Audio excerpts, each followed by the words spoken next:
મિત્રો અમે આવી ગયા છે વડા તલાવ ફરવા માટે આવ્યા છે। જુઓ કેટલું મસ્ત નજારો લાગે છે, પવન એટલો બધો ફૂંકાય છે અને પ્રવાસીઓ બી આ બધા બહુ આવેલા છે। જુઓ કેટલા મસ્ત આ સામે દેખાય છે પાવાગઢનો ડુંગર છે, પાવાગઢની બાજુમાં આવ્યું વડા તલાવ। 2 કિલોમીટરના અંતરે છે, પાવાગઢથી 2 થી 3 કિલોમીટર છે।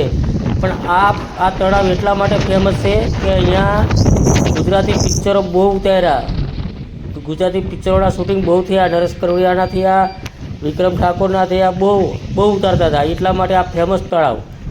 અને આજે રવિવાર છે એટલે પબ્લિક કેટલી બધી આવી છે, જુઓ બહુ જ આવેલા છે। સામે બી 4 વ્હીલો બહુ છે, આ બાજુ 4 વ્હીલો છે, આખા તળાવની ફરતે બધા 4 વ્હીલો, કોઈ બાઇકોવાળા, ઓહો બહુ બધા એન્જોય કરે। આ સામે દેખાય પાવાગઢનો ડુંગર, દેખો કેટલું મસ્ત વાતાવરણ લાગે છે। થોડો વરસાદ ચાલુ છે અને થોડો વરસાદ ચાલુ છે, પવન ચાલુ છે, બહુ મસ્ત નજારો લાગે છે મિત્રો। જોવા કેટલું મસ્ત છે। અમે દર્શન કરવા માટે નીકળ્યા હતા, પણ હજુ આગળ જવાનું છે, અમારે પરોલી જવાનું છે ભેરડી માતાના દર્શન કરવા માટે। પણ આ રસ્તામાં તળાવ આવ્યું એટલે ઊભા રહી ગયા। જો કેટલું મસ્ત લાગે વાતાવરણ, જોરદાર। પબ્લિક બી એટલી બધી છે, કોઈ એન્જોય કરે, કોઈ નાસ્તો કરે, કોઈ વિડીયો બનાવે, કોઈ ફોટોગ્રાફી કરે, બધું બહુ કરે છે બધા। જુઓ બહુ મસ્ત મજા આવે છે। પવન બી એટલો જાય છે, પવન તો બહુ જ છે। જુઓ મારું પછી એવું બધું ખાસા બધા પિક્ચરોનું નામ અમને ભૂલતેલા, આ બધા વાતો કરતેલા, એ પિક્ચરો બધા ઉતર્યા નરેશ કનોડિયાએ, એવું બધું કહે છે અહીંયા। જો મસ્ત લાગે, વાતાવરણ તો મસ્ત લાગે છે, કારણ કે થોડો વરસાદ પડે છે, તાપ તો બિલકુલ જ નહીં। જો આ વાદળ થયેલા છે ઉપર, આ કેટલો મસ્ત નજારો લાગે છે।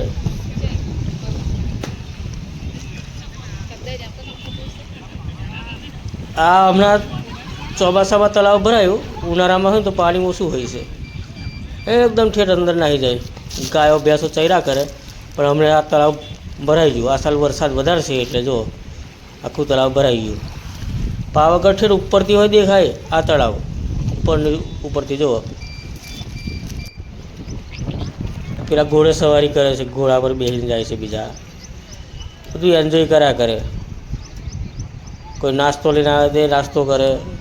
આ જો સામે પાવાગઢથી 2 કે 3 કિલોમીટરનું અંતર પર જ છે, આ બહુ દૂર નથી।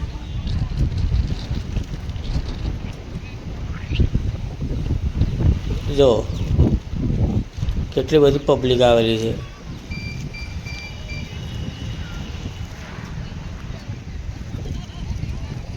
લોકો ફરવા જ આવે, એક તો આજે રવિવાર હતો એટલે સન્ડે આજે, એટલે બધા બહુ એન્જોય કરવા આવી રહી। અમે હોય પાવાગઢ જવાનું નક્કી કર્યું ના, અમે પરોલી જતા હતા, પરોલી જવાનું નીકળ્યા હતા, તો વચ્ચે આ તળાવ આવ્યું, તો વળી દેખતા જઈએ। જુઓ અહીંથી પછી ઘોગંબા અને પરોલી બહુ નજીક જ છે, 10-12 કિલોમીટર છે પરોલી। ભેરડી માતાનું ધામ છે, તો અમે માતાજીએ જવા નીકળ્યા હતા। પણ જો આ તળાવ હજુ ઓછું ભરાયું છે, હજુ વરસાદ પડશે તો આખું ભરાઈ જશે, રોડે પાણી વળી જશે। આટલે આ બધા પેલા બેઠા છે, અહીં બધું પાણી આવી જશે પછી ચોમાસું પૂરું થતા હરીમાં। આ તળાવ ફેમસ, ગુજરાતી પિક્ચરો ઉતારવા માટેનું ફેમસ, પિક્ચરો ઉતારવા બહુ આવે છે।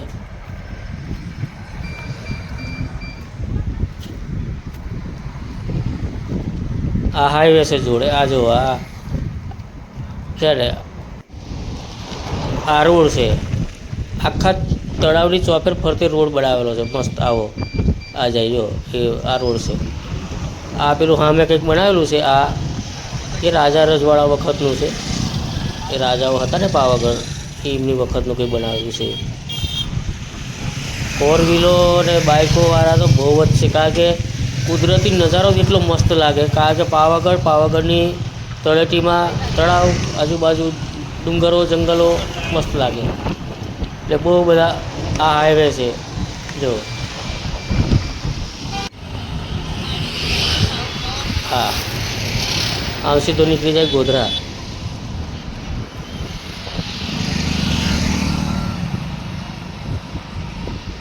વાદળ થાય છે, વરસાદ પડ્યા કરે, પાછું નાહી જાય, ઝાપટું આવે, જતું રહે, આવે, ઝાપટા જાય, આવે, ચાલ્યા કરે છે. પણ એટલો બધો નહીં વરસાદ, ખાલી ઝાપટા ઝાપટી આવ્યા કરે છે.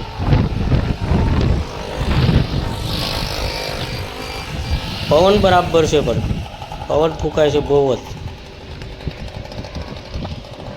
પવન વધારે છે. જો સામેથી વાદળ આવે છે, એ વાદળું આવશે, એક ઝાપટું પડી નાખી દેશે. એ મોસમ મસ્ત લાગે. આ જો ઘોડે સવાર માટે આ ઘોડા લઈને જાય, ઘોડે સવારી કરે બધા.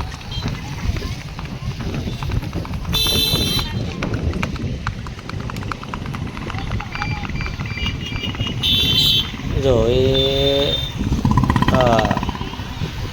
આ હાઈવે છે, એ સામે ચોકડી છે, આ ચોકડી પડી, એક સામે જાય એ દેવગઢ બારિયા, એ બાજુ આ સીધા જાય એટલે ગોધરા, ગોધરાથી એમ નીકળી જવાય.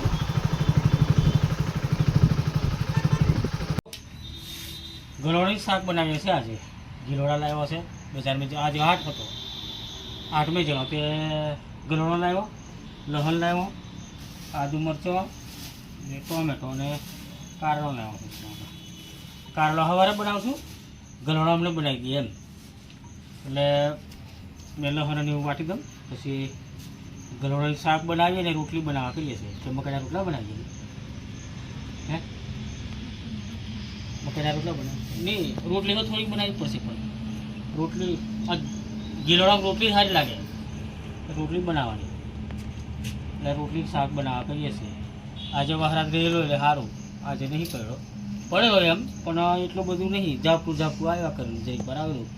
એટલે આજે હાવ જરીક ઉઘાડ નીકળ્યું છે, વરાપ નીકળ્યો છે હવે, પણ હજુ આ 3-4 દાડા વરાપ નીકળે ને ત્યાં ખેતરમાં કોમતી છે, હજુ કશું થાય નહીં. 4 દાડા આવું નીકળે ટોપ કાઢે ત્યાં વરાપ થાય, ત્યાં ખેતરો ખેડાઈ હો નાખે લોકો, અને પાછું ઉરવાનું હોય તો ઉરે ને તેમ બધું ચાલ્યા કરે. નહીં હજુ અમુક લોકો કપાસ નીકળે, હજુ અમુક લોકો ખેડાવી નહીં હજુ ખેતરો, એવું છે. એટલે વહરાત પર જ આધાર છે, વહરાત જો રી જાય ત્યાં બધું કામકાજ થાય એવું છે. તો એમ કરતાં કરતાં અમે વળી ચાલ 8મે જઈએ એમ કહીને પછી 8મે જલો ગાડી ખેતર બળી ગયો, ખેતર બધે લીલું પાણી જ ભરાય. તો અમે કહું શું કરીએ, પછી આ લસણ ને એવું લાવવાનું છે કે એમ. તાતે મરચાં લેવા કરતો, મરચાં લેવા તાતે બધો હવાયેલો હોય મરચો, કંઈ મજા નહીં આવે. ટોપ કાઢેલો હોય તો મરચો હોય કંઈ ખારો હોય કંઈ, પછી મરચો લઈ લીધો, મરચું પેરવાનો લાવેલો તો મરચું ચાલે છે અમને, ચાલશે. એટલે આજે કોઈ 8 થાય રવિવારે તો આ મરચો લઈ આવશું, કંઈક વરાપ કાઢે, કોળું કાઢે તો હરી હુકીને વાટી દઈશું, એમ કરીને નહીં લાવ્યો. એટલે આ લઈ આવ્યો ને પછી